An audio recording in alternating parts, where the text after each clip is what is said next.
high percentage of people who are in it because it's a sexuality, and I'm trying to not use.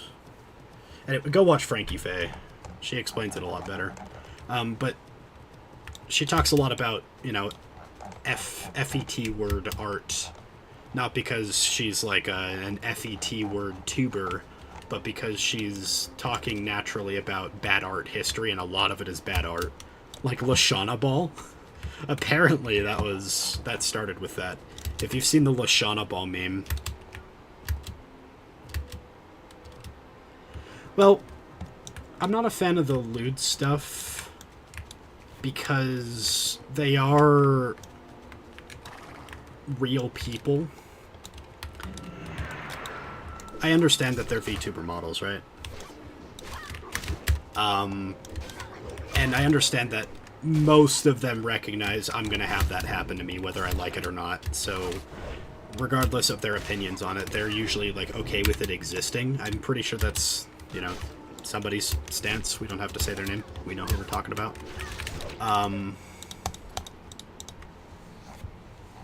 But that doesn't mean that I have to dive into it so much. And especially in regards...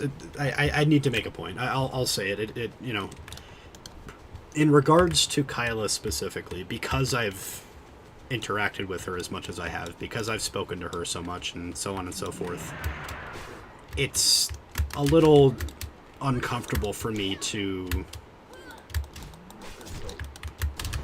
The Lashana Ball? I don't know. But it did start that way, apparently. Or actually, we don't know if it started that way, but a lot of people see it that way because it's a certain subsect of people on the internet that,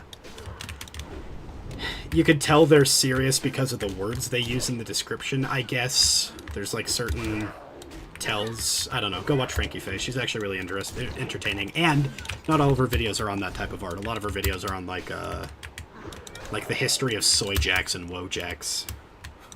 That's actually one of my favorite videos that I've ever seen. Anyway, in regards to Kyla specifically, because I respect and admire the person so much, it is just weird to me to see that stuff, because it's like, I don't want to see art of you naked, you know? It's the same reason. I don't want to see art of at Sean-JF naked. Just as much as I don't want to see art of Shadow Sky naked, you know? Like, for the same reason, I don't necessarily want to see art of Kyla naked, because that would just be, that'd be weird.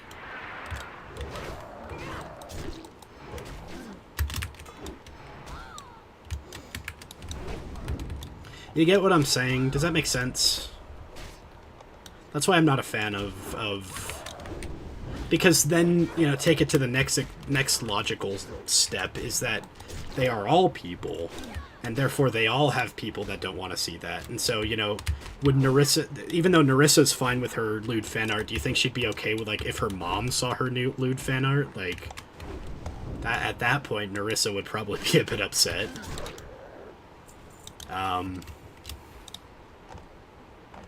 So I think it's up to, like, the individual talent preference and so on and so forth. But at the end of the day, like, I'm still a guy, so okay, if I say I enjoy it, that sounds bad, but you know what I mean?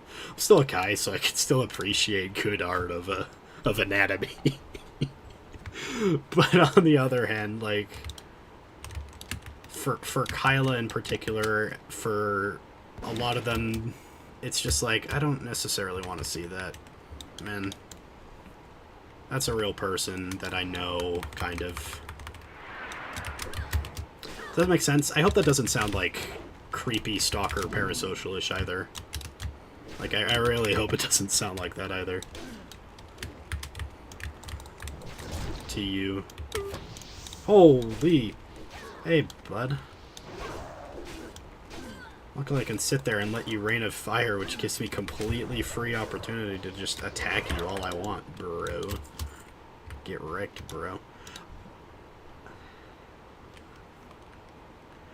How in the hell does my quest guide expect me to kill a level 55?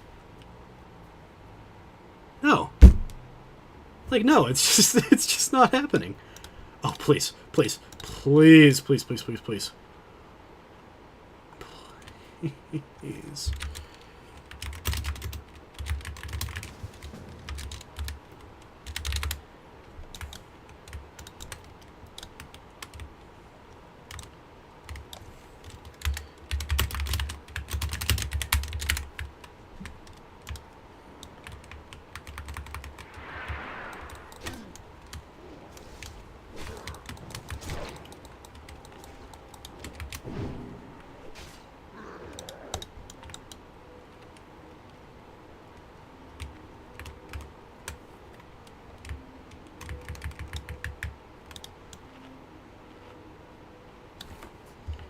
It's segmented. You're not going into her streams with thoughts of Kyla with her new equipment on your mind. You know, odd watching while I use them. I see.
But yeah, in my case, and I don't expect other people, like, I need you to understand, there's only like one expectation I have for other people, and it's when they like go against the expectations of like a club contract or whatever that they want to do.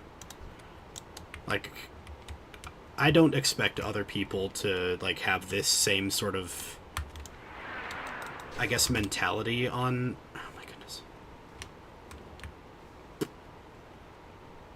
on art like that as I do. But I will say that for myself, because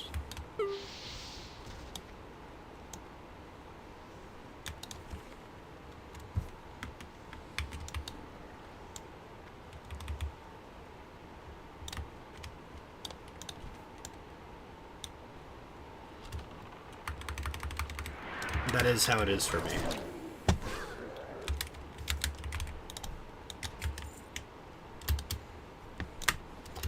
I don't like seeing it for that reason. I promise I'm clearing my throat, not because I feel awkward, but because like I've been yapping for hours, and already at the beginning my throat was kind of sore.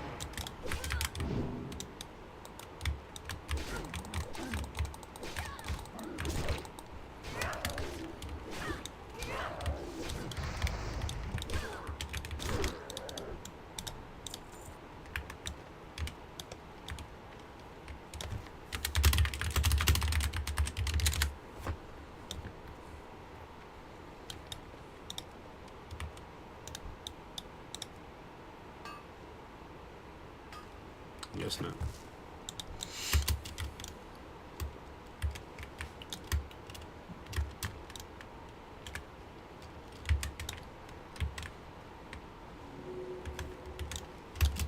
This person takes forever to type.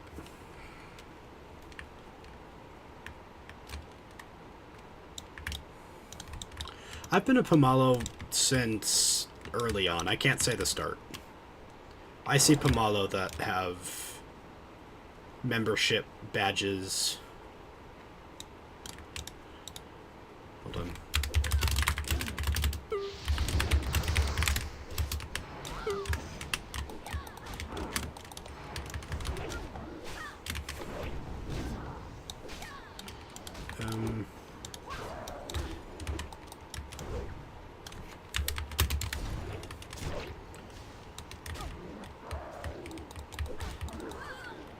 No, see, that makes sense.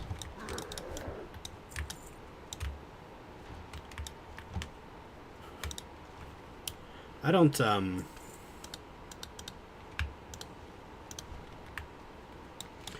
know, that just, I don't think about this often, but I don't actually know what, I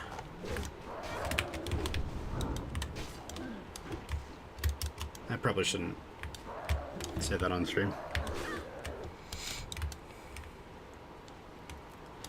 I have an anxiety that because I don't know what people think about me, I assume the worst, even if, like, all signs point otherwise. And I'm constantly, you know, in my own ways, afraid that, you know, Kyla's not necessarily happy with me, you know?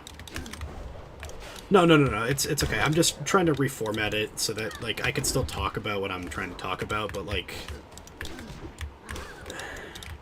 I am afraid that somebody's gonna, like, pick up on this VOD and they're gonna tune in and they're gonna say, like, oh, this guy's just being, like, a parasocial weirdo. Does Kyla like him? Like, no, I mean, like, literally.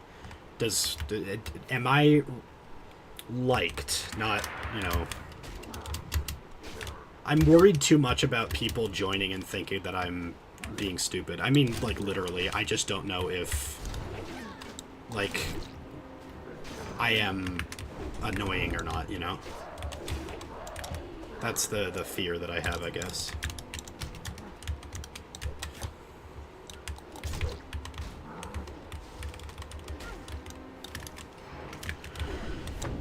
I see her sometimes at midnight, my time. I did. Oh. Whoa. Whoa.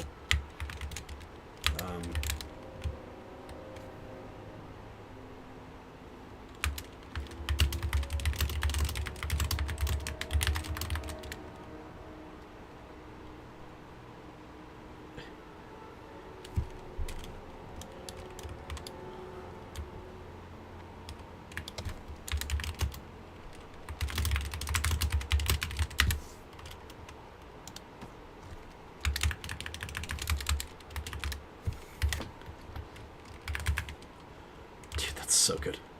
Get rid of that loofah from my action bar, brother. I'm equipping that. Where is it? Where did it go? Where the hell did it go? Oh, right there. Oh, baby mama.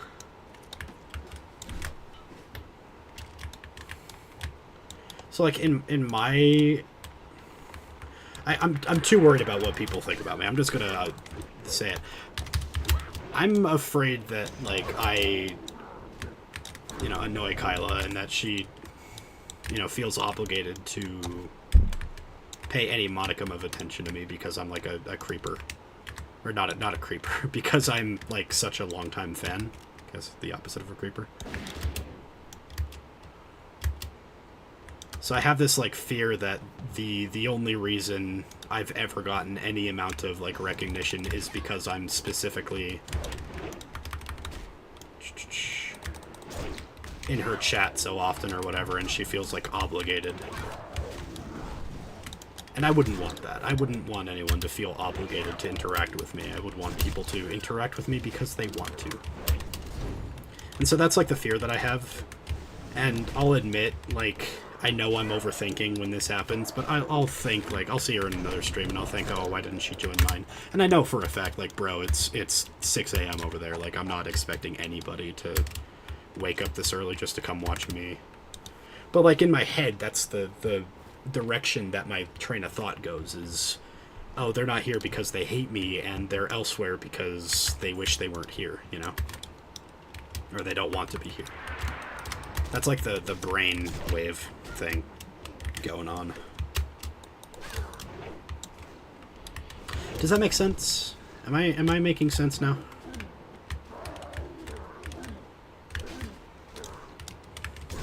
It's literally just anxiety and, like, the thought that people don't want me around. That's just how my brain works.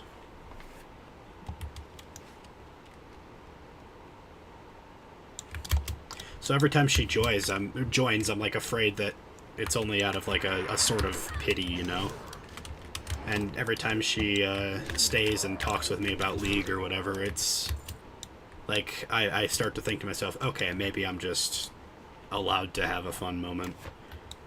And then every time she doesn't join, I freak the fuck out internally and say, oh, she hates me, she hates me, she hates me. And not, you know, I yeah, exactly.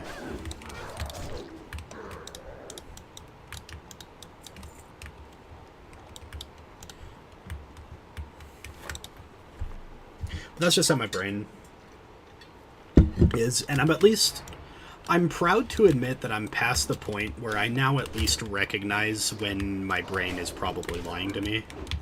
I can't ever say that it's not, but I can recognize that if my brain is most likely lying to me and saying something like, you know, she hates you because she's not here. Like, no, it's 6 a.m. She's been very busy. She has a lot of stuff that she's doing this week. She's taking a break for a reason. But, like, my brain still itches with that, like, mentality. It's almost like an addiction to anxiety. You know what I mean? In its own way, it's almost like an addiction, because, like, I can recognize that the thoughts are bad, but, like, I don't stop them immediately.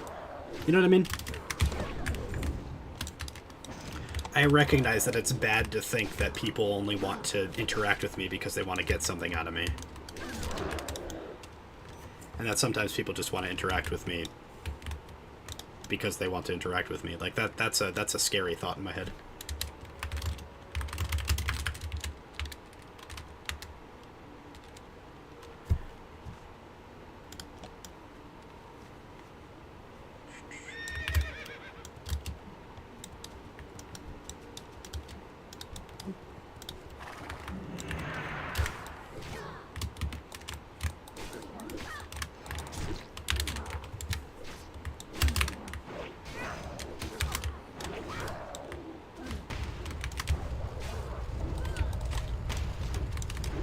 No. These are bad delusions. These are the scary delusions. These are not Walter Mitty delusions. These are, like, if I went any further, they'd be borderline schizophrenic, you know? Like, I'm afraid that the only reason people want to be around me is because I, like, provide them as a service. Well, thank you. Thank you for stopping by.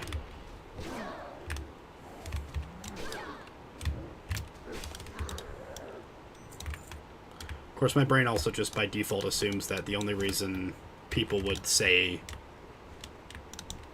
or like, because my brain is already making the assumption that people join because they want to get something out of me and then they don't.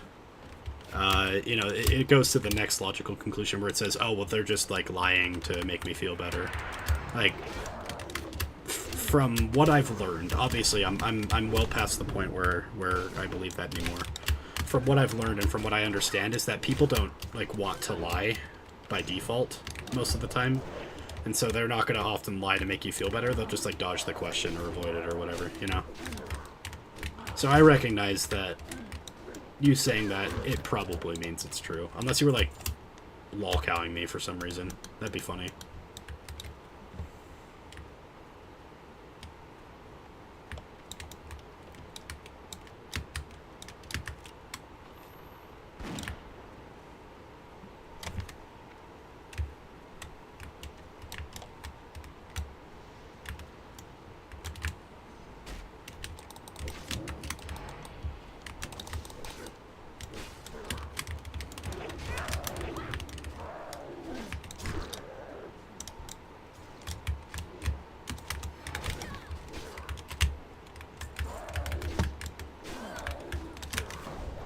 But, like, that's the thought that goes through my head when Kyla joined. I've for the first couple times she ever joined, I thought it was like that. And only recently have I just been able to accept, like, maybe she just actually...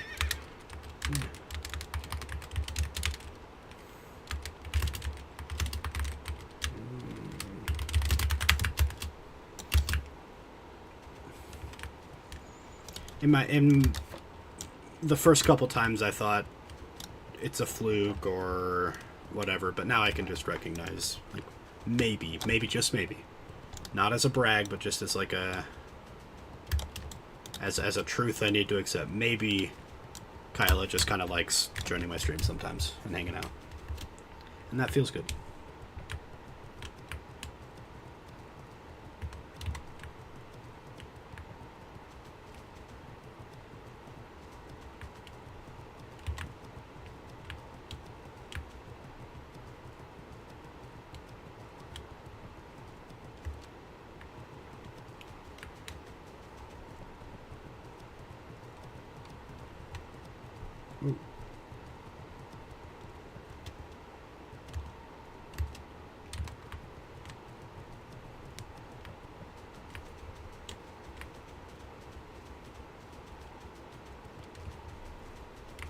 Right, your real goal is to plant the idea of gaming together so you can watch your stream. Brother, I have exactly one real human being viewer. Like, I'm not a successful streamer. Even when Kyla joins, we get like one other person.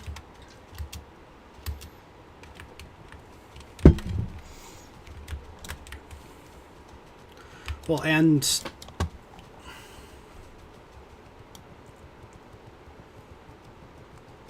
I don't know.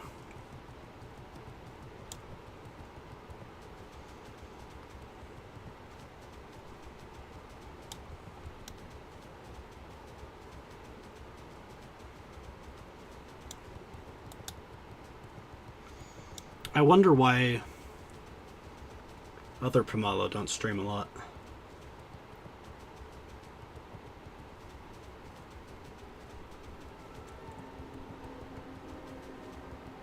Maybe. Yeah, she has. Okay. But like,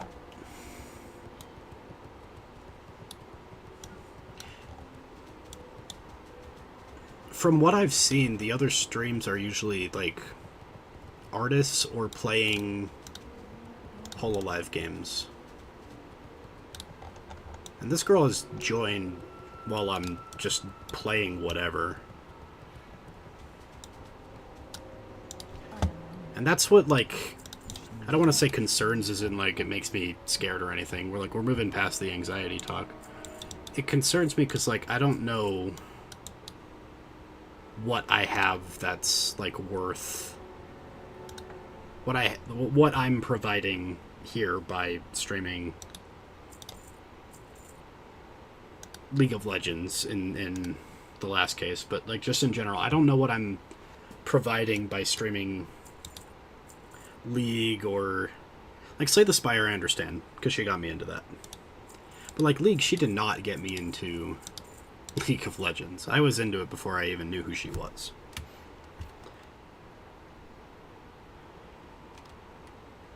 So the brain space goes,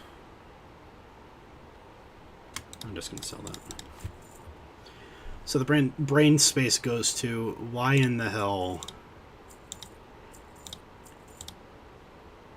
would anyone, let alone literally Kyla Kowalskia, want to come watch me practice League of Legends?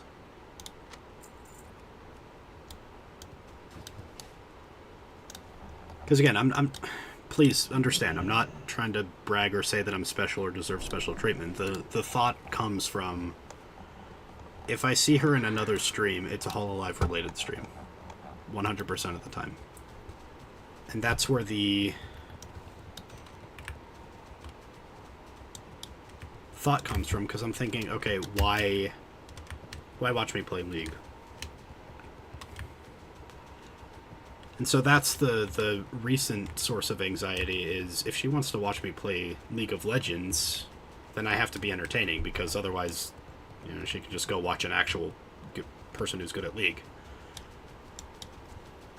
And I've always said, if you want to be a successful streamer, you have to be entertaining. And so that could mean that you have an entertaining personality. It could mean that you have entertaining gameplay, which usually means good or knowledgeable or something like that. Like, you can't just... In my case, I'm playing low-skill World of Warcraft hardcore. And I'm not a very entertaining personality, so I don't have a lot of views. And I don't expect to get a lot of views because of that reason. And the only views that I do consistently get are Pomalo, and I appreciate those Pomalo for dropping by, but I'm not, like, streaming for a career or anything. I'm streaming to have fun. So if you want to be a successful streamer, you know, get views, get whatever, and go on that streamer grind, you have to be entertaining. Kyla's entertaining because her personality is wildly entertaining, and she's got the Hololive, you know, factor. I was gonna say buff, but that's brings up connotations. Not that kind of not boobs buff. I mean, like, there's like a certain internet slang connotation behind, like, Hololive buff. Closer her thoughts. Maybe. I don't know. It feels something different, but I don't know what. I'm not... I can't read people, you know, so... You might be right. But I'm thinking, like... My thoughts on what? Because I don't think I've... In any of the times spoken to her, like, referenced... Hololive. Except for once. And it was after her... most recent PUBG Mobile collab, and I mentioned that I saw the Spider-Man movie, and I was talking about how, like, does me paying for my ticket mean that small amount of money that went to my theater, and then the smaller amount of money that goes to Marvel, and then the smaller amount of money that goes to PUBG Mobile, and then the smaller amount of money that goes to Kyla, does that mean that I'm giving Kyla a fraction of a cent by watching Spider-Man in a theater? I don't know. But I think that was the only time that I, like, mentioned being a Pomalo or streams or anything like that. So that's why I'm not sure about that.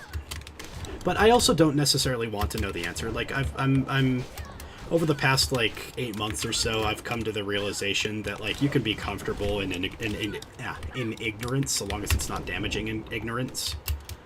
Like, for example, if somebody says, like, I'm fine, like, I had a traumatic experience, but it's in the past, and I've moved on, and I'm better for it, you don't need to ask them what the traumatic experience is. You could be comfortable and happy in your own ignorance, and the fact that they're at least willing to share that much, you know? It's the same sort of thing. If you don't need to know the answer to everything in life in order to be happy about everything in life. And so I'm happy not knowing why in the hell Kyla Kowalski is joining my streams. All I know is that it means that I'm not a goober.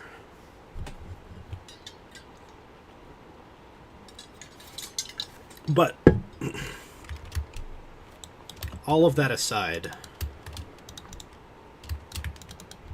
I think it'd be weird if she knew we were talking. Actually, no, because we're both Pomalo. Would it be weird if she knew that we were talking about her without her here? I assume that happens a lot, though, because Pomalo or Pomalo or Pomalo. Speaking of, I need to reach out to Chibi and see if he's free tomorrow, because I wanna go get food with him. And then that reminded me that you still need to come up here and visit us, and we can have, like, a... I don't know, we need, like, a chapter name that's not, like, the, you know, Team the Tigers or something. We need, like, a North American Pomalo, the, like, Utah... Would you be fine, Sean? Let's just pitch this. Let's pitch this to you right now. And by let's, I mean me. It's only me. It's the royal we. Would you be comfortable being a member of the Utah chapter of North American Pomalo, or even just American Pomalo? I don't know what we would call ourselves if we were, like, an official fan club, but would you be comfortable being in the Utah chapter of Pomalo?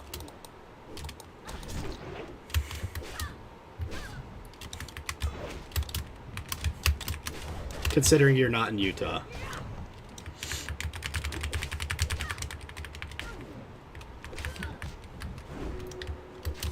I think if we broaden our scope, we could have, like, a biannual dinner or something. I'm not trying to make anything official, I'm just trying to say it'd be cool to, like, hang out. in person for once. When I met Chibi, it should be called the Utah... Okay, but, like, imagine it's the Utah chapter, right? And then we find out that there are 2 more Pomalo from Texas. Like, Shadow moves to Texas, and then it turns out that Imadoki was actually in Texas all along and pretending not to be. Right? Then is it really... I guess that makes us a division of 5, because suddenly there's 5 people. But, like, Justice is 4 people, and, like, one of them lives in the U.S., and only 2 of them speak English, so that's about half. Or, like, sorry, only for 2 of them is English their native language, so that's half. So I guess it's, like, totally valid to say that we're the Utah chapter if only half of us are Utahns. But then, you know, what if Shadow and Imadoki turn out to be Texans? Now we all want to meet together. Like, what happens then?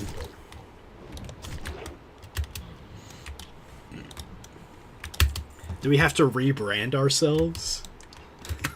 We're no longer the Hololive or the Pomalo Utah chapter. We're now like the Pomalo. At that point, we'd have to come up with a regional name, and so we'd have to say maybe like the Southwest chapter. But Utah isn't really Southwest, so what would we consider this geographical chapter? Or would we have to be presumptuous of ourselves and say that we are the American chapter, and that if people that live in fucking, I don't know, Nebraska want to hang out with us, they have to come all the way out to us because we're the official American chapter. You know what I mean? One other in Texas. There's one in California, I think. You in Utah. I probably shouldn't be saying the name of the person that lives... I've already said their name on stream, but I'm not going to say it again. I probably shouldn't say the name of the Pomalo that I know lives in Utah with me. But I have hung out with them a bunch. Twice. But I want to hang out with him more. I want to see if he's free tomorrow. I know of two somewhere on the eastern half. And I've seen somebody in chat. I don't know who, but I have seen somebody in chat... when Narissa was mentioned, say that they're also from the Midwest. But I know 2 that live on the east somewhere. I got a second acrylic stand on accident because I didn't know that I got the first, you know? So when I got that second acrylic stand, I sent it to this person with their permission. And I think I went into the Discord and said, hey, I got a second one, does anybody want it? Ideally in America, I don't want to pay international shipping.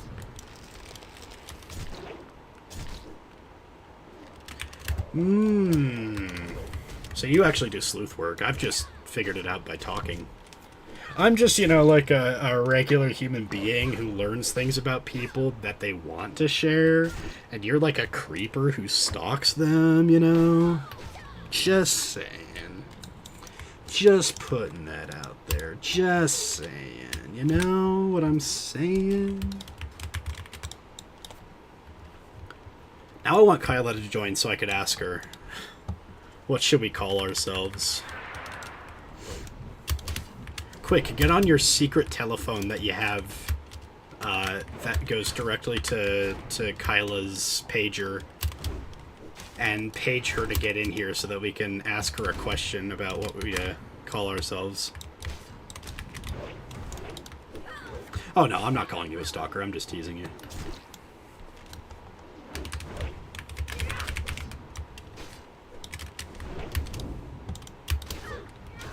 Kyla did say she would stream this afternoon, maybe, if Mchan let her.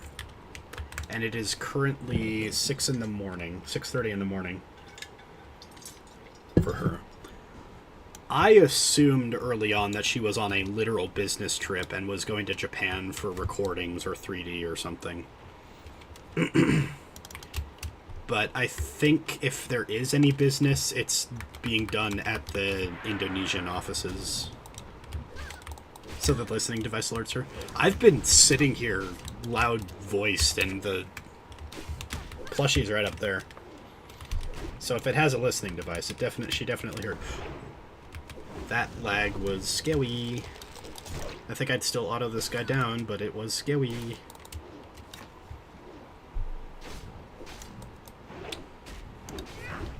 This is the first time in my entire 1 to currently 52 journey that I've ever, like, actively quested doing quests and killing mobs that are at my level. I've only been doing stuff lower level than myself so that I don't die.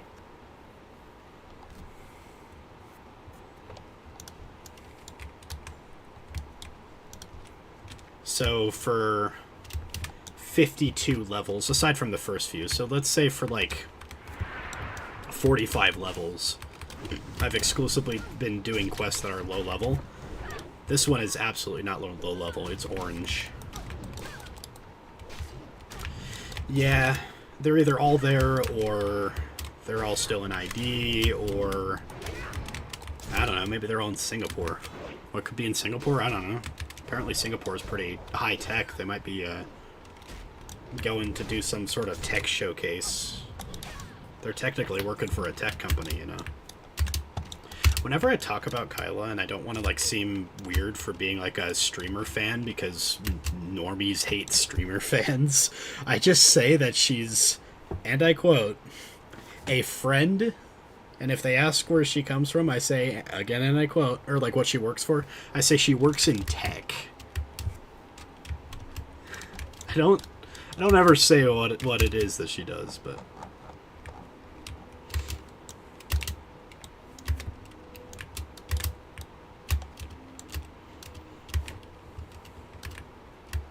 I do think that's just because, like,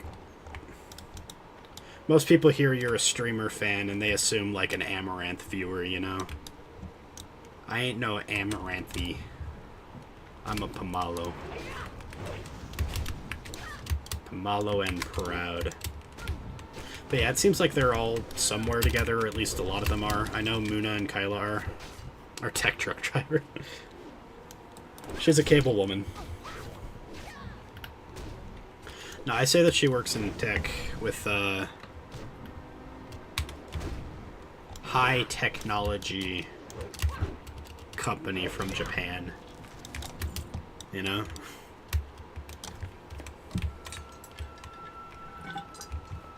Because, like, how do you explain to a normal person who thinks that every single person who watches a stream ever is, like, an Amaranth viewer, and then also tell them, oh, by the way, she's an anime girl with big badonkers? Like, they're just gonna assume that you're a creepy guy. I don't know how to say to these people anything otherwise.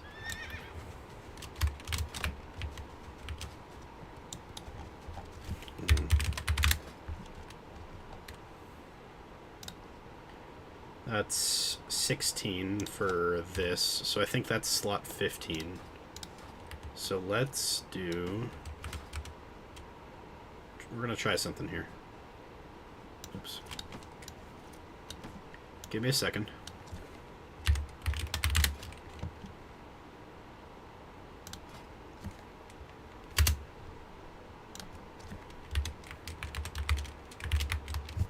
So this is 16, so that's 15.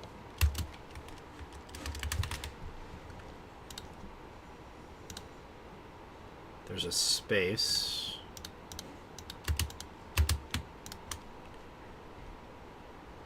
Then...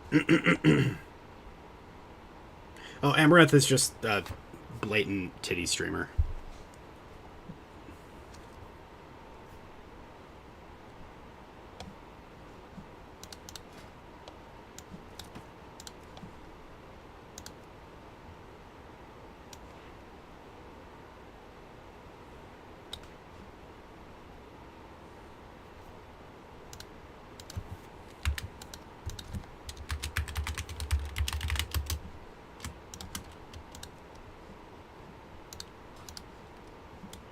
So we'll try this.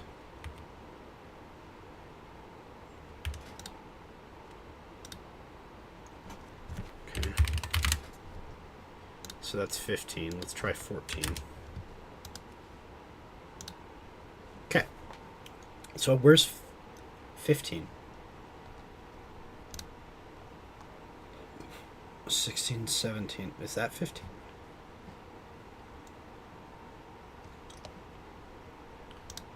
So we're going to change this to equip. Okay.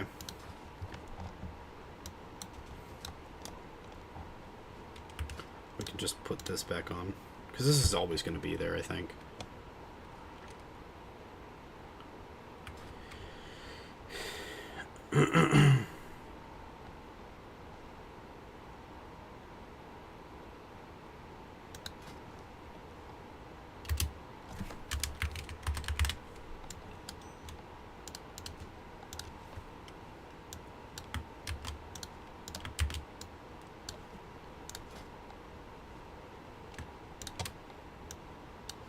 Hold on, I'm doing some pseudocoding. There we go.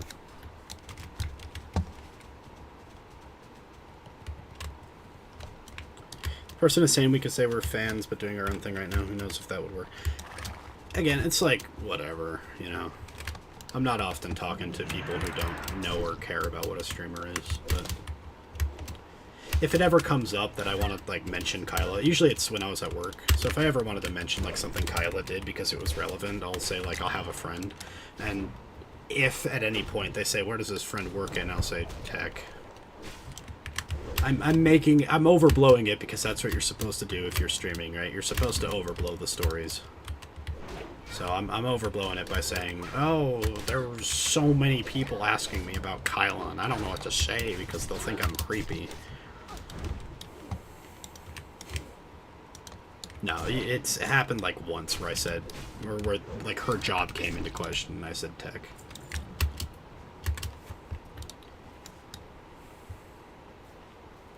If I say streamer, a lot of people assume obsessed, though. That's the takeaway.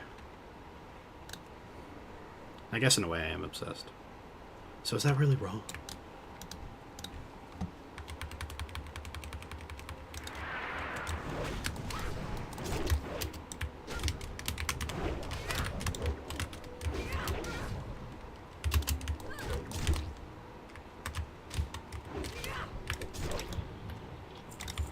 Man, I love that. That's why I need deep wounds, like, really badly, though.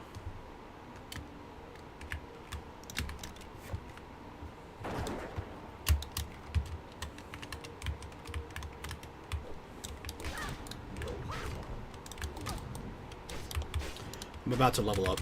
I think right now, actually. I think this guy will level me up.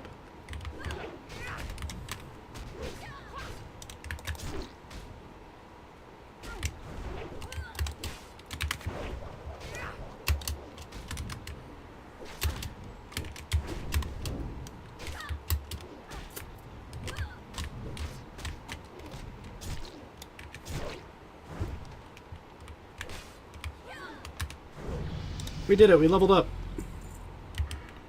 A sacred talon point. Boom, done.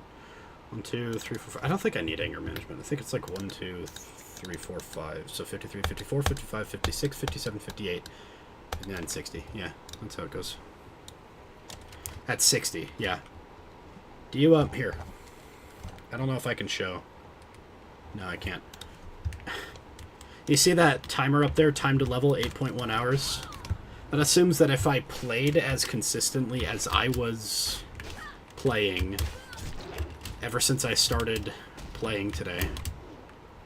Oh, it even shows my total time played. There we go. I've played 7 days, 3 hours, 57 minutes, and 14 seconds on this character alone just to get to level 53 out of 60.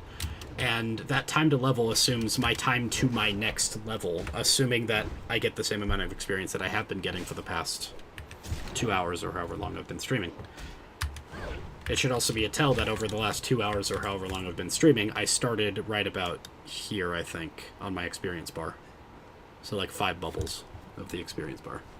We are at a very late point in the game, so experience gains are very little compared to, like, it's exponentially longer every level. Not literally, like, a lot longer, but it's more so longer every level. If you were to do only things at your level, on average, the amount of time that it takes to go from level 1 to 2, let's say just killing level 1s, is about 5 minutes from character creation, probably. But going from level 53 to level 54, only killing level 53s takes hours and hours and hours and hours and hours. And I said I'm kind of done with the challenge at 60. There's a lot of stuff to do at 60 because this is... That's when you get access to raids and stuff. I don't know if I'll do them. I'm going to at least gear up so that if we ever do get 40 people to do a raid... Because I think Patholerics is going to join a new guild, and he's the streamer I semi-followed here.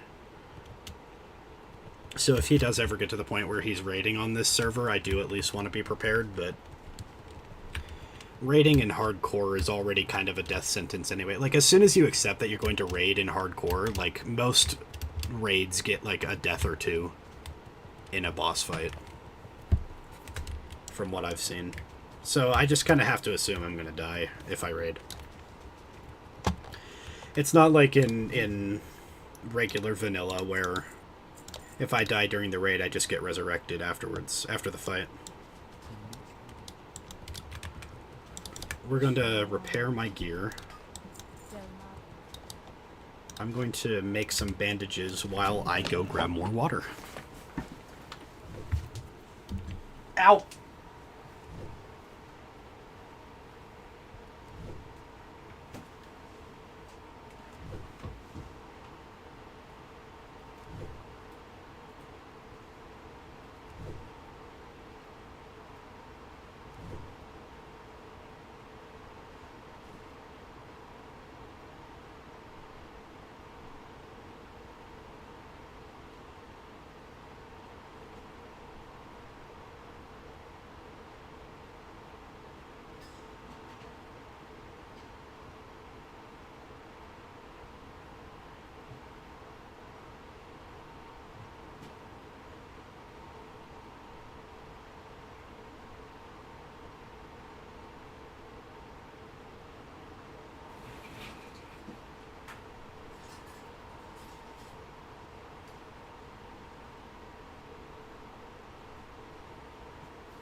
I'm so old.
I am back.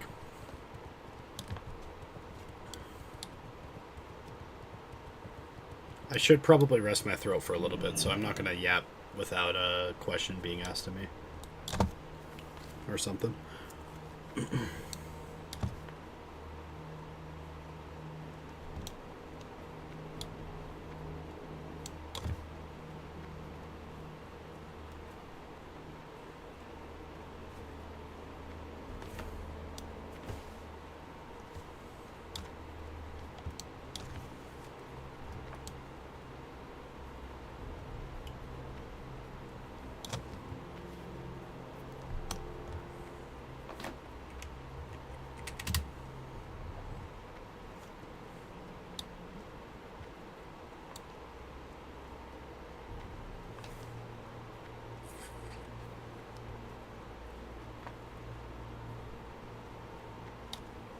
I'm not a professional Warcraft player, Lamau.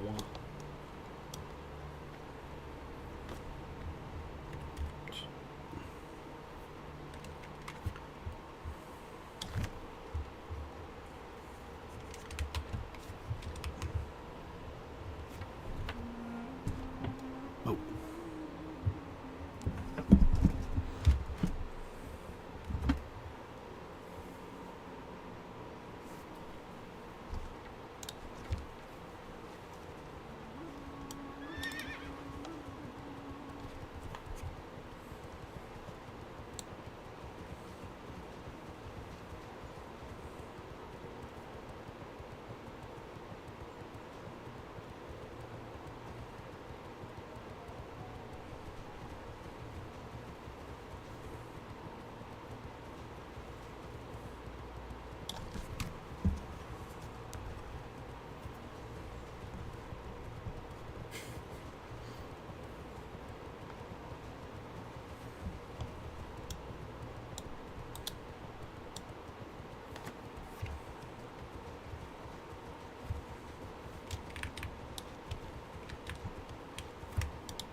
Hold on.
What I hate about what I'm doing right now is I have a lot of quests for Zul'Farrak, which is the dungeon I'm going to be running.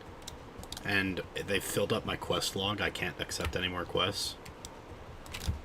It looks like I'm probably going to be accepting a few quests over the next little while. So I'm going to take a detour from this quest guide add-on that I'm following and just turn in a bunch of quests that I have that I should be turning in later because I don't get it. I'm not detouring later. I'm just doing it later, you know? Like, I'm just going back to those areas later, but right now I'm turning them in because, like, I can't do any more quests without turning them in. Because the quest guide doesn't assume that I'm going to be doing a bunch of green level dungeon quests. Even though I am.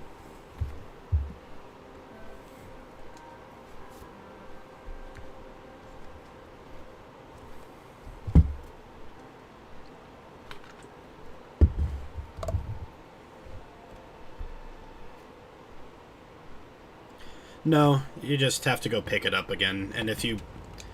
Like, quest items are tied to the quest, so if I abandoned the Moon-Touched Wildkin quest, these 7 feathers would leave my inventory. That's not something you get in a lot of other MMOs.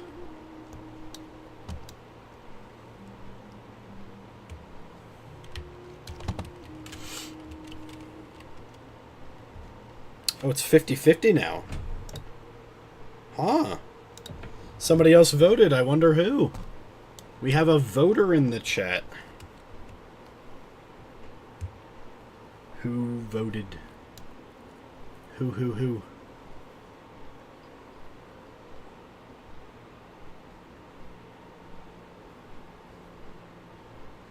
I don't think the bots are, like, sophisticated enough to vote, but we'll see.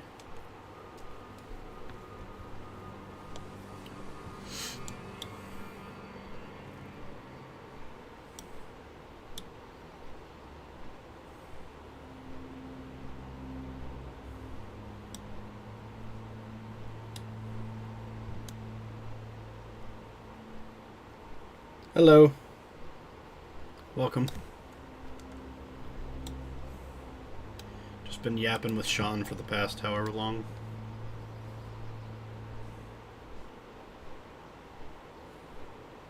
Wait, what was the question that I had for Kyla again?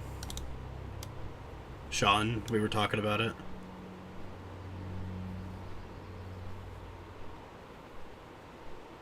I forgot what the question was.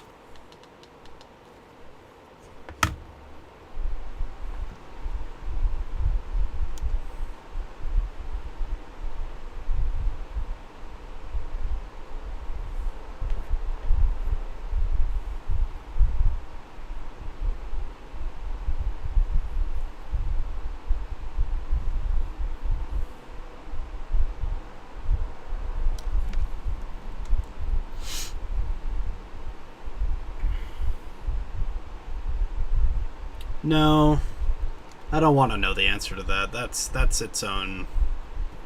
Like I said, I don't. That's kind of prying, you know. That one I feel is a bit pry-y. That's like saying, "Why do you like me?" to your friend, you know. Like, that's not something you should ask people. It puts them on the spot in an uncomfortable way. So I don't necessarily want to ask that question, but that wasn't the question. There was another one. Something relating to that, though.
just don't remember the question.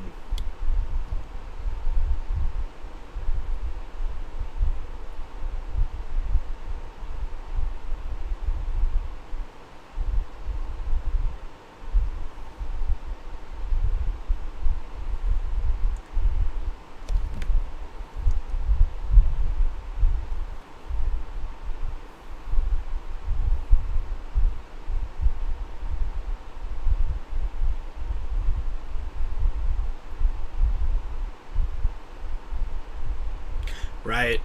So it had nothing to do with that.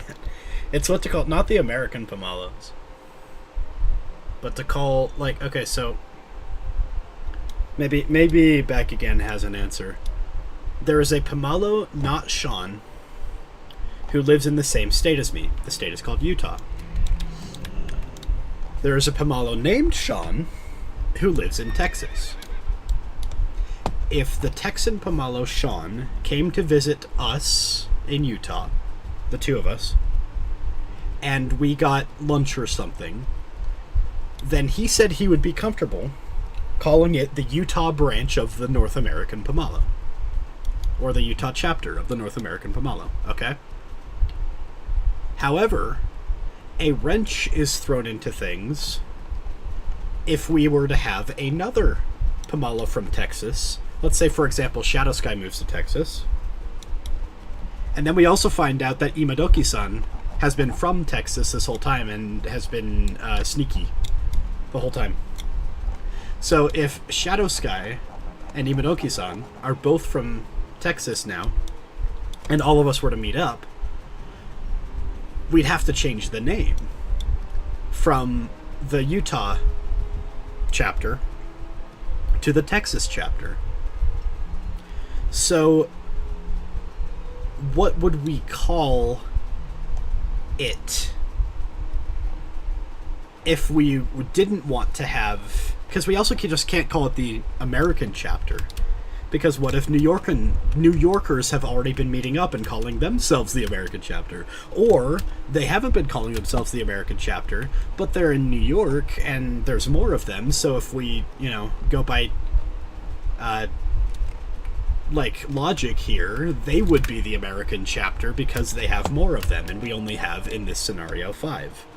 So then we could call ourselves like the Southwest chapter, but Utah's not in the Southwest. We could call ourselves like the Panhandle chapter almost. I don't think Panhandle chapter's a good one, but what would we call ourselves as a chapter of the American Pomalo?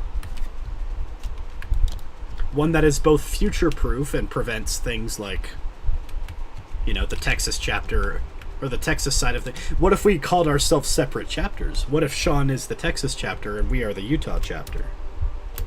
But then that's a little weird because there's only 2 of us in Utah and, as far as we know, 2 of us in Texas. So are 2 really enough to make an entire chapter? And there's no real, geographical link between us. We can't say Rocky Mountain chapter. We can't say, Great Basin. We can't really, come up with a geographical name for the chapter. So I don't really have a name for what we should all collectively call ourselves if we were all to meet and hang out.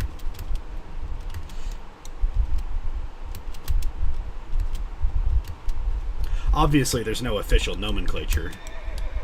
We wouldn't call ourselves anything. And if we were to hang out regularly, twice a year or something like that, that would just be for fun and not necessarily because we're in a chapter. Okay, but Panhandle is, surrounding Oklahoma, and none of us are from Oklahoma, I'm just saying Panhandle because, Oklahoma borders Texas, and then the Panhandle reaches out in our direction. It's not a real thing, Or we could come up... But, the idea of, team names, like Team Blue or Team Bacon. Desert chapter is possible. I mean, it doesn't really look like a desert up here, if I'm being honest. It is a desert by technicality. We only get rain a couple times a year, and it's usually monsoons, but, you know, it doesn't feel like... We feel more like a desert and mountain kind of geography. Geography is not the right word, but whatever.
You gotta go. Enjoy. I think he's normally go to work about now, so enjoy work. Bye-bye.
The Basar chat.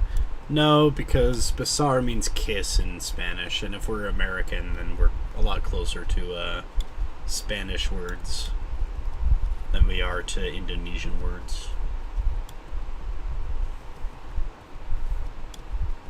Also, we're not very large either. I mean, physically yes, but like large as in we're not like we have 3 people, you know. And also that I think that borders like team name status, you know. Like we're Team Awesome.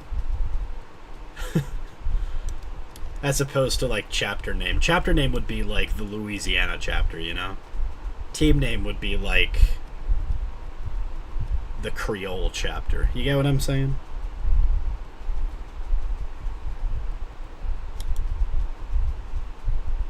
Gosh dang it.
Another vote? Oh my goodness. 2 people voted no. That means we have 3 votes. That means there's a third real human being here. Hello, real human being. Welcome. I'm shocked and surprised that you exist.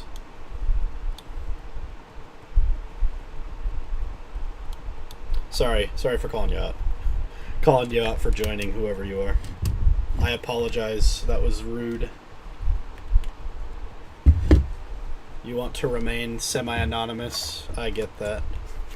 I get that.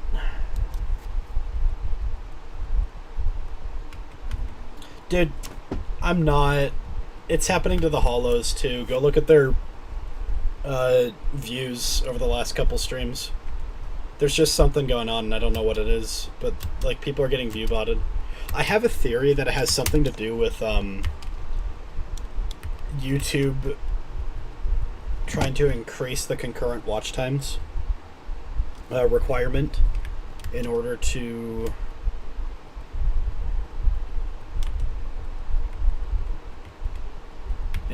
get like revenue. What is it? In order to monetize, like they've increased the watch time requirements on your videos or whatever. So my theory is that for some reason they are counteracting that, and that these are real, like bots from YouTube. I don't understand why though. Maybe they're trying to ease people into it by saying if you're, just barely making enough. And I think it's only a minimum too. So actually, that actually doesn't make any sense, because it's only a minimum watch time requirement in order to get like your minimum for monetization. So never mind. I don't know. I originally thought somebody was trolling me. Back when it first happened, I was at like 130 views. I thought somebody was actively trolling me. I don't know why though. I don't know why I thought that. I've been watching a lot of videos on lol cows lately, so maybe that's why I thought that. The people on the internet that can't take criticism, and they're usually like horrible people doing things for attention. Yeah, that would make sense. I mean, every stream I've had, after a few minutes or like half an hour at the latest, like it starts climbing. Oh, it hasn't been 150 for a while. Don't worry. Don't worry.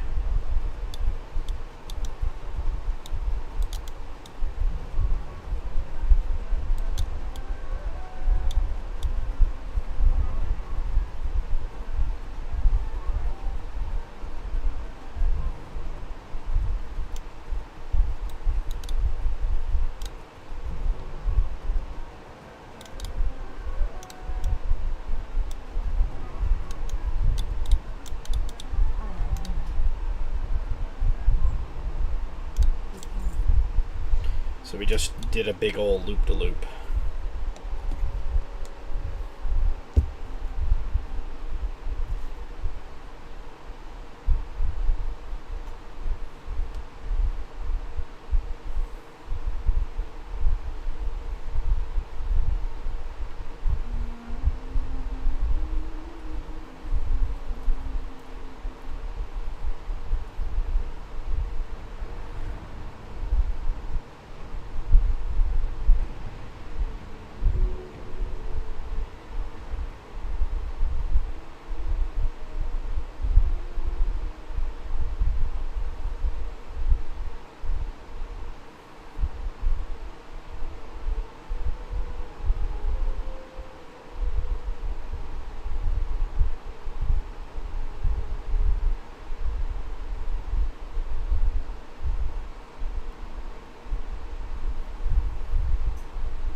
You actually caught me significantly later in the stream, and I've already done a lot of yapping, so my throat is kind of hurting. So welcome, Pico, but we're on the sort of chill side of things, even though I wish I could just turn these fans off, but like it's been blazing hot this summer. So it's the chill streams, but you still have to hear the stupid of my fan in the background all the time. And I can't stop like combing my fingers through my beard. I need to get my beard comb out, but I'm moving in a week, so there's no real reason to.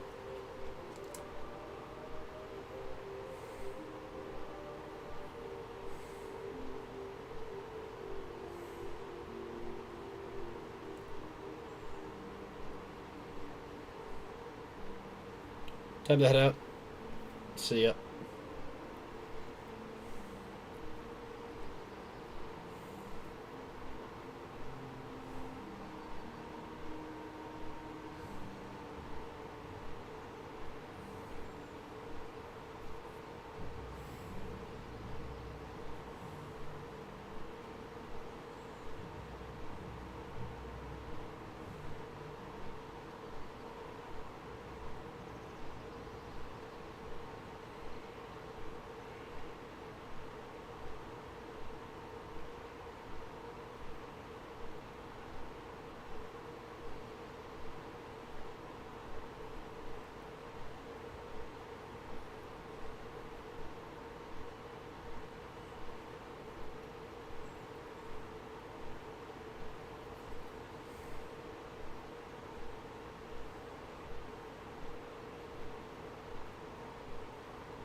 What?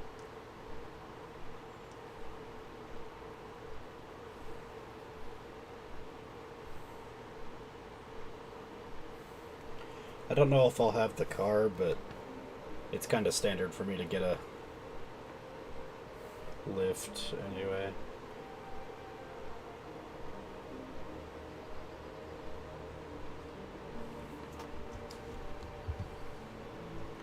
Speaking of, do we have any AYCE places for that around the valley? Question mark. My friend and I used to go to those all the time in Arizona, and they were halfway decent. No, not even halfway decent. Comparable to...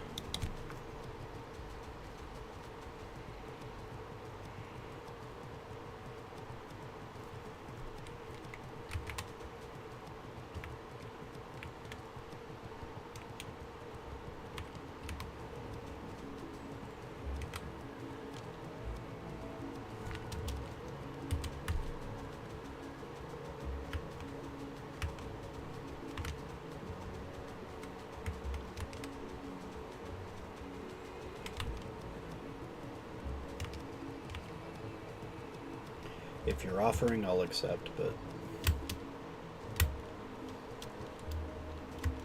if not, that's cool.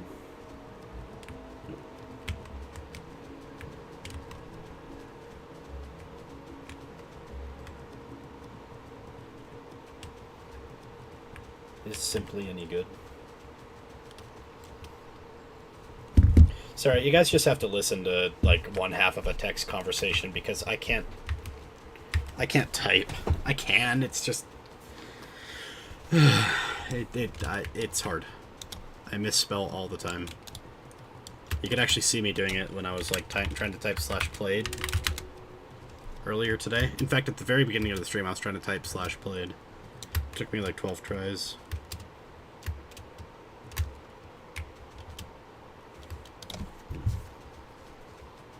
Someday when I have a job again, we need to splurge on...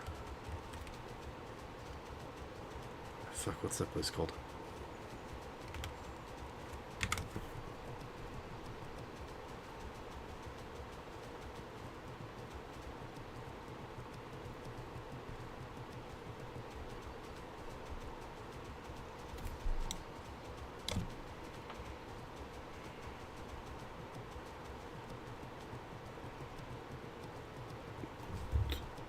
I think it's Ito. Yeah.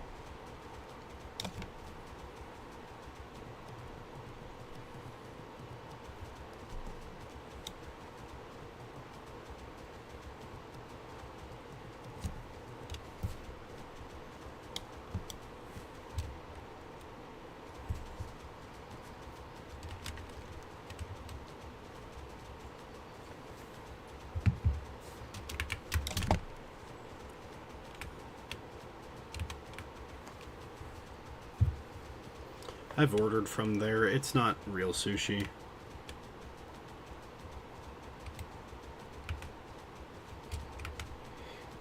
It's good if you want sushi delivered, though. Like, I think it's the best DoorDashable sushi. Because it's in a burrito form. You don't even know what I'm talking about. There's a place in my valley called Sushi Burrito. Like, literally, it's just called Sushi Burrito. And, yeah, they make a little... They essentially just make a giant roll out of it. It's seaweed and rice on the inside, and they just make a giant seaweed on the outside roll. I kind of like it.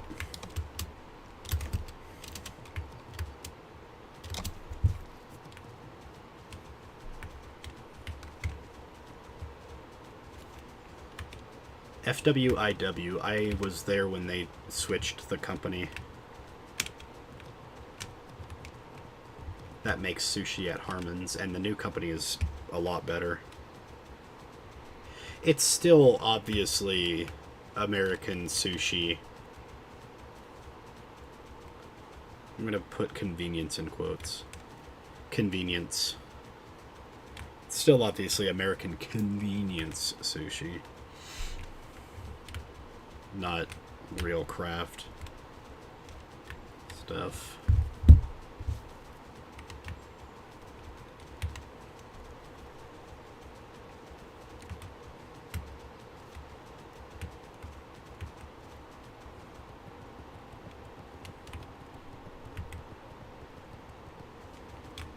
Abso-fruitly.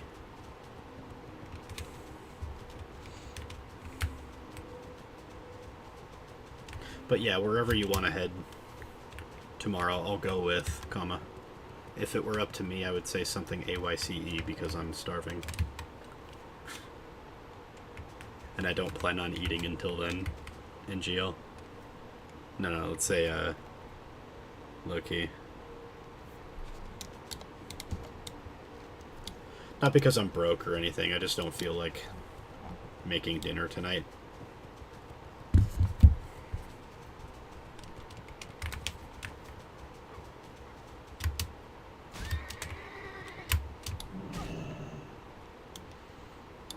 You know what? Let's just pop this fool.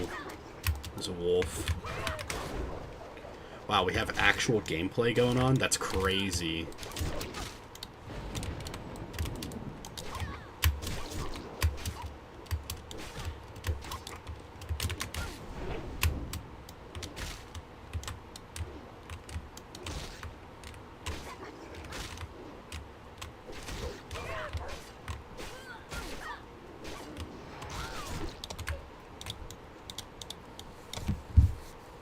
But like I said, I'll go anywhere.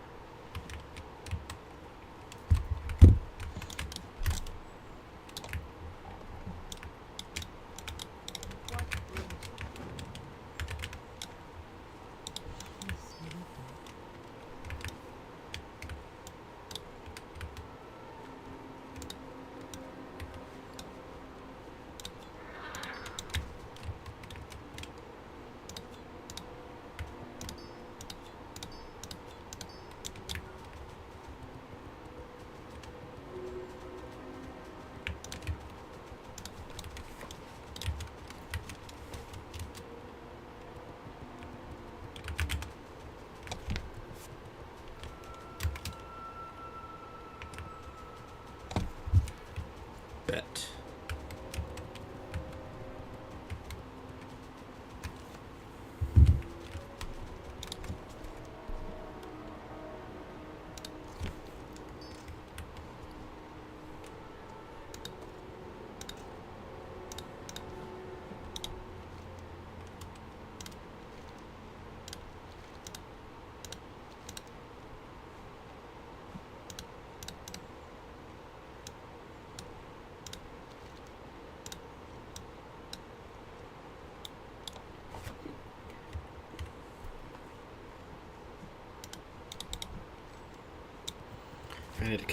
I need to get one more tainted skin, so let's do that real quick.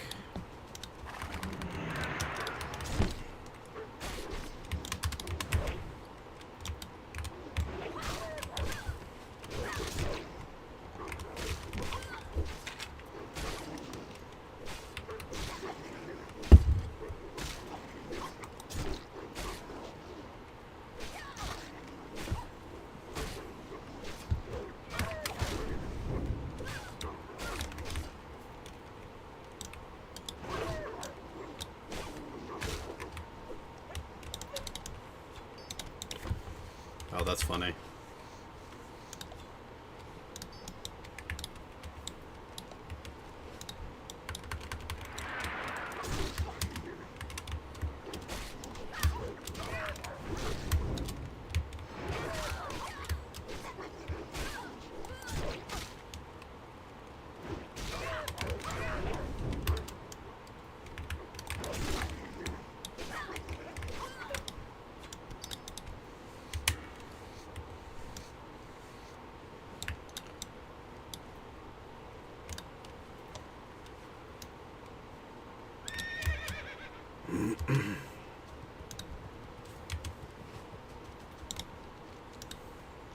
Six.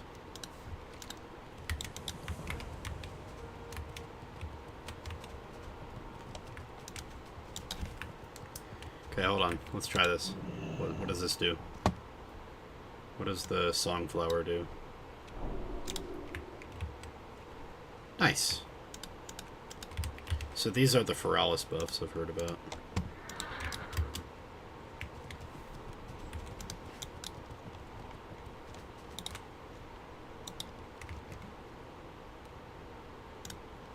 I need 6 of those? Okay.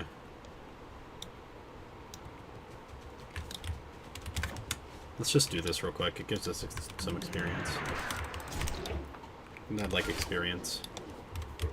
So I need 6.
recommended as a trinket in vanilla.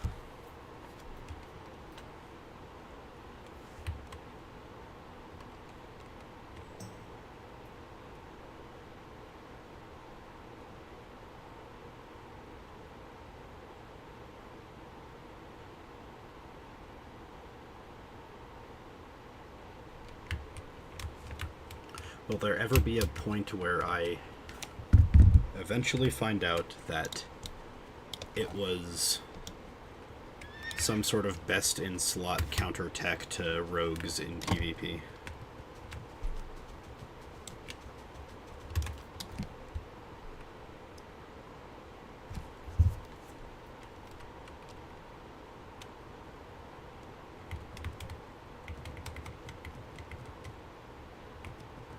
No.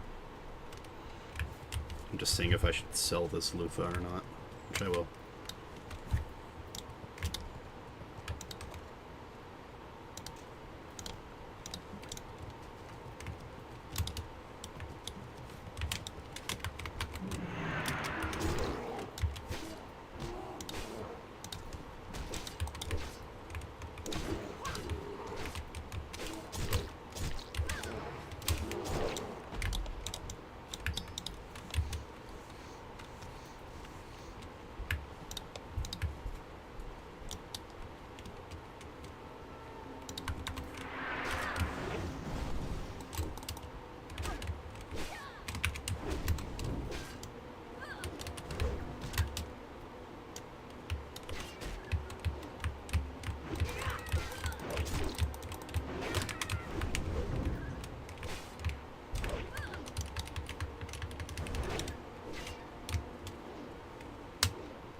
So I need to think about this.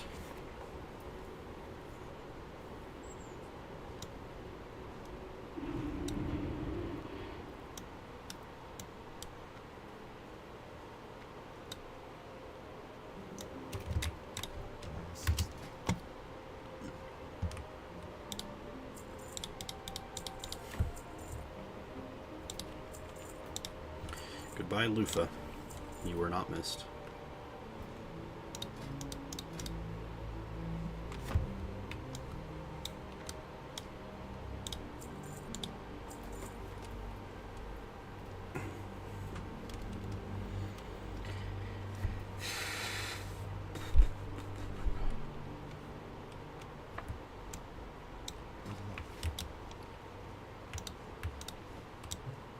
Nah, we don't do that now. I was gonna say learn how to make rune cloth bandages, but I still need to save the rune cloth for a bit.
I'm gonna turn this in real quick, because I've already done it. I'm gonna come back someday anyway.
Alright.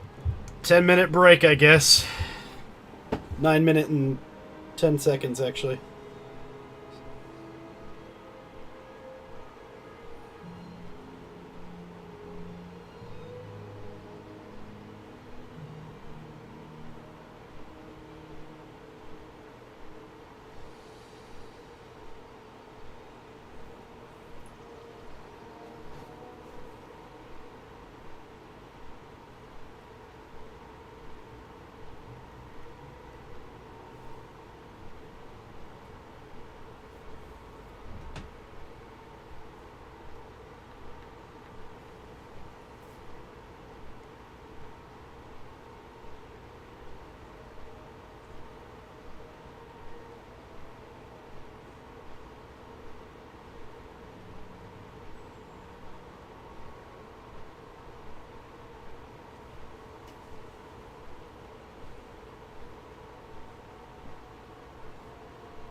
It's raining. I like it when it rains. It's very, very, very, very chill. Let's turn that off. Let's turn this one off. Just listen to it. Ow!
I love the smell of rain.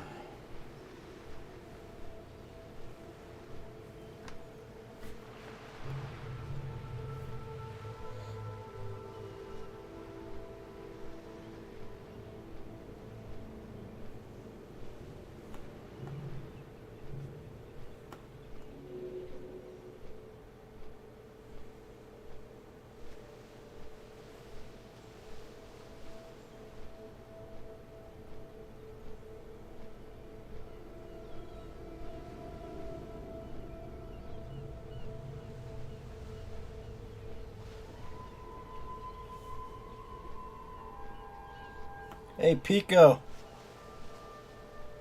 I just saw your post on Twitter. Your clip.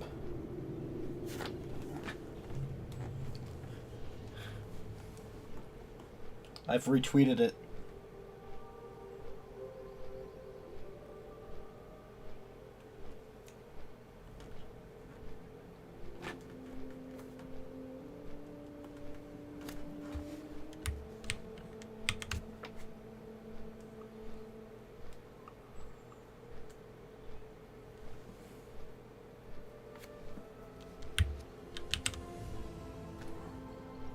Why am I not following you? What the hell? Fix that. I just fixed that right now.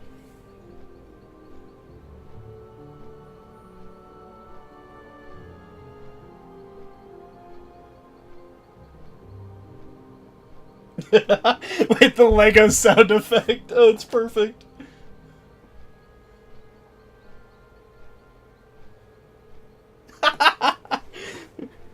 Wait, this editing's great.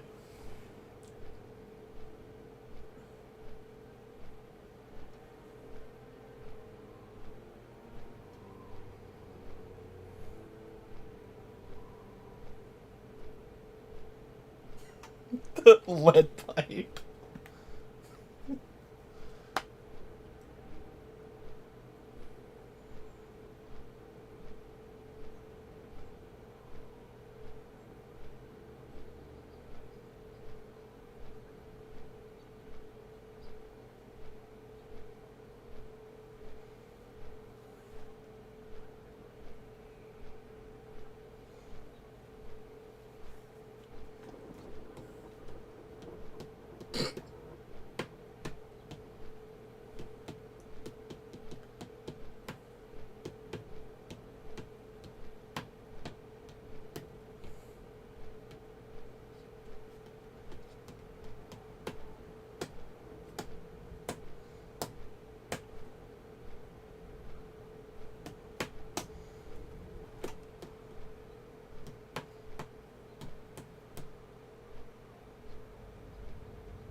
It's a good trip.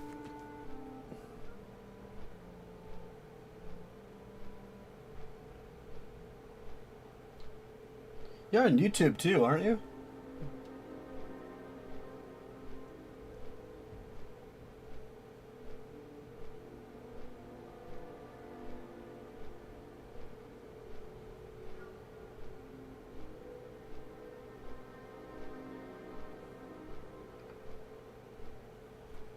I'm gonna go through and like every single one of your videos, Burrow.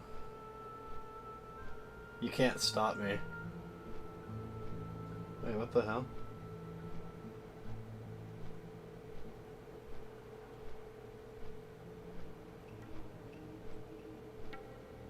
Wait. I saw my icon somewhere. Where did I see my icon?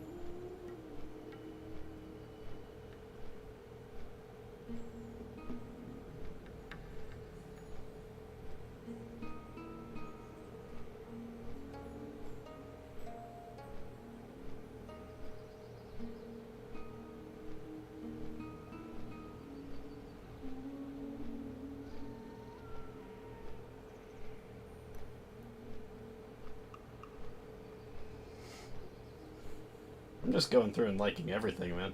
Sorry.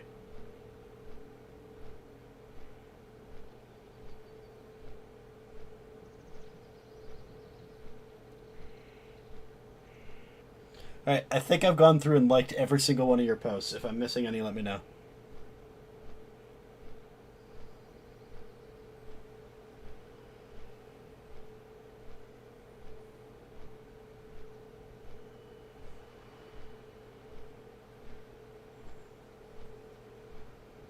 Where did I see my icon, though? Is there a clip where you, or a part of the clip where you have...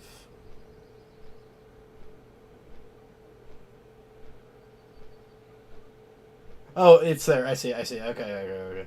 It's a part of it. There I am. It's me! That's me! That's me! Oh. We just landed. Is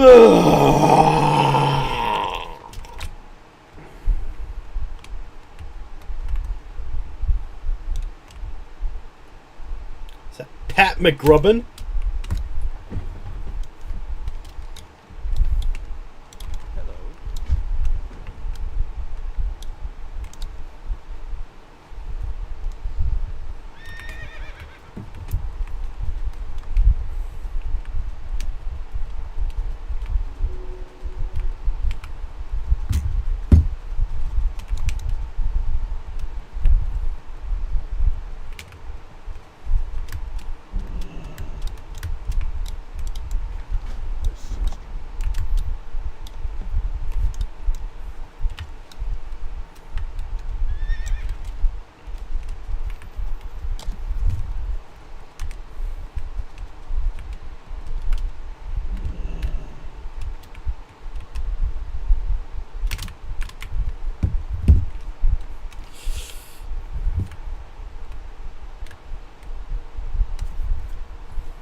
Oh no, you captured my halu.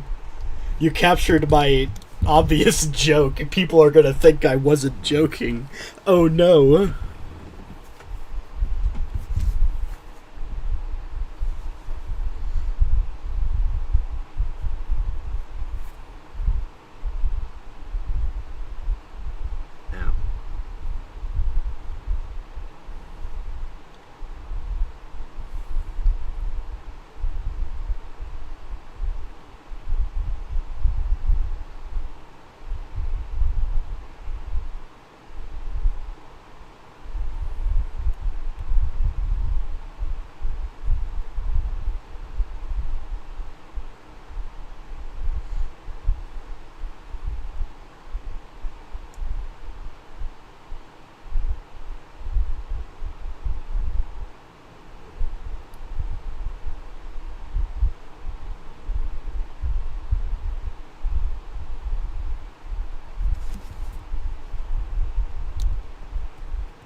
Man, even more travel.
chat on my phone.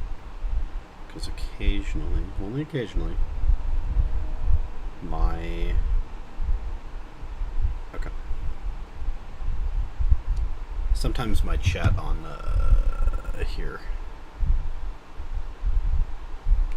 on my second monitor, doesn't update.